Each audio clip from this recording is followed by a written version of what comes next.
Уважаемые жители и гости города Якутска, приглашаем вас на ярмарку загородной недвижимости, которая состоится 14 и 15 апреля.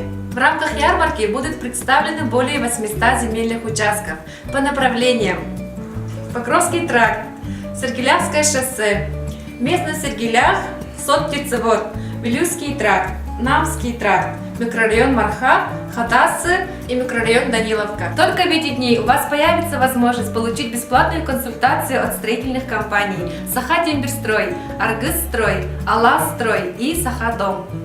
А также пройдет прием заявок на оформление ипотеки по программе «Загородная недвижимость», приобретение земельного участка со строительством жилого дома. Для участия в ярмарке от вас потребуется паспорт и справка, подтверждающая доход. По специальной программе заявки на приобретение земельных участков могут подать неработающие пенсионеры до 75 лет. Ждем вас всех на ярмарке по адресу Орджоникидзе, 50, 2 этаж.